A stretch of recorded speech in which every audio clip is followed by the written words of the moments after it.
ನೀವೇ ಹೇಳಿದಂಗೆ for example ಒಬ್ಬ ವ್ಯಕ್ತಿಗೆ 25,000 ರೂಪಾಯಿ ಸಂಬಳ ಇದ್ರೆ ಆತ ಯಾವ ತರ ಪ್ಲಾನ್ ಮಾಡ್ಬೇಕು? ಸೊ 25,000 ರೂಪಾಯಿ ಸಂಬಳ ಇದೆಯಾದ್ರೆ ಅವ್ರು ಕುತ್ಕೊಂಡು ಒಂದು ಬಜೆಟ್ ಮಾಡ್ಲಿ, ಗಂಡ ಹೆಂಡತಿ ಕುತ್ಕೊಂಡು ಏನು ನನ್ಗೆ ಇಷ್ಟು ಸಂಬಳ ಇದೆ, ನಮ್ ಖರ್ಚು ಸ್ಕೂಲ್ ಫೀಸ್ ಎಷ್ಟಿದೆ, ಬಾಡಿಗೆ ಎಷ್ಟಿದೆ, ಇದೆಲ್ಲ ಒಂದು ಲೆಕ್ಕಾಚಾರ ಹಾಕಿ ಒಂದು 20% ಬಫರ್, ಯಾಕಂದ್ರೆ ಕೆಲವು ಸಲ ನಮ್ಗೆ ಲೆಕ್ಕಾಚಾರ ಸಿಗೋದಿಲ್ಲ, ಅದು ಬಿಟ್ಟು ಉಳಿದದ್ದನ್ನು ನಾವು ಸೇವಿಂಗ್ಸ್ ಮಾಡಬೇಕು. ಆ ಸೇವಿಂಗ್ಸ್ ಅನ್ನು ಎರಡು, ಸಪೋಸ್ 5,000 ರೂಪಾಯಿ ನಿಮ್ಗೆ ಉಳಿತಾ ಇದೆ, ಅದರಲ್ಲಿ 2 ಪೀಸ್ ಮಾಡ್ಲಿ, 2,500 ರೂಪಾಯಿ ಎಮರ್ಜೆನ್ಸಿ ಫಂಡ್ ಅಂತೇಳಿ ಒಂದು ಸಪ್ರೇಟ್ ಆಗಿ ತೆಗೆದಿಡಬೇಕು. ಇನ್ನೂ 2,500 ರೂಪಾಯಿಯನ್ನು ನೀವು ಇನ್ವೆಸ್ಟ್ಮೆಂಟ್ಗೋಸ್ಕರ ಹಾಕಿಡ್ಬೇಕು.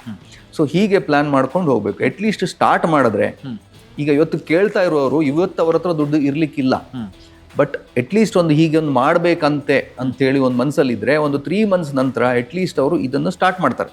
ಸೊ ಸ್ಟಾರ್ಟ್ ಮಾಡ್ಲಿಕ್ಕೂ ಮ್ಯೂಚುವಲ್ ಫಂಡ್ ಬೆಸ್ಟ್ ಅಂತ ಹೇಳ್ತೀರಾ? ಸ್ಟಾರ್ಟ್ ಮಾಡ್ಲಿಕ್ಕೂ ಮ್ಯೂಚುವಲ್ ಫಂಡ್ಸ್ ಬೆಸ್ಟ್. ಓಕೆ, ಅವರಾಗೆ ಮಾಡೋದು ಬೆಸ್ಟ್ ಅಥವಾ ಏನ್ ಸಜೆಸ್ಟ್ ಮಾಡ್ತೀರಾ ನೀವು? ನಿಮಗೆ ಎಲ್ಲ ಗೊತ್ತಿದೆ, ನನಗೆ ಮ್ಯೂಚುವಲ್ ಫಂಡ್ಸ್ ಗೊತ್ತಿದೆ, ಸ್ಟಾಕ್ ಮಾರ್ಕೆಟ್ ಗೊತ್ತಿದೆ, ಲಾರ್ಜ್ ಕ್ಯಾಪ್ ಅಂದ್ರೆ ಏನು, ಮ್ಯೂಚುವಲ್ ಫಂಡ್ಸ್, ಸ್ಮಾಲ್ ಕ್ಯಾಪ್ ಎಲ್ಲ ಗೊತ್ತಿದೆ ನಿಮಗೆ ಅಂತ ಆದ್ರೆ ನೀವು ನಿಮಗೆ ಯಾವುದಾದ್ರೂ ಆ್ಯಪ್ ಡೌನ್ಲೋಡ್ ಮಾಡ್ಕೊಂಡು ಇನ್ವೆಸ್ಟ್ಮೆಂಟ್ ಮಾಡಿ.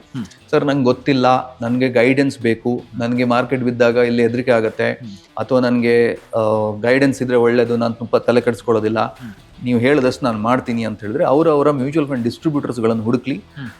ಅದಲ್ಲದೆ ಮ್ಯೂಚುವಲ್ ಫಂಡ್ ಅಡ್ವೈಸರ್ಸ್ ಅಂತ ಇರ್ತಾರೆ, ಸೊ ಅವ್ರ ಹತ್ರ ಹೋಗಿ ಅವ್ರ ಹತ್ರ ಕೂತ್ಕೊಂಡು ಅರ್ಥ ಮಾಡಿಕೊಂಡು ಲಾಂಗ್ ಟರ್ಮಿಗೆ ಪ್ಲಾನ್ ಮಾಡಿ. Boss Vala, B the boss.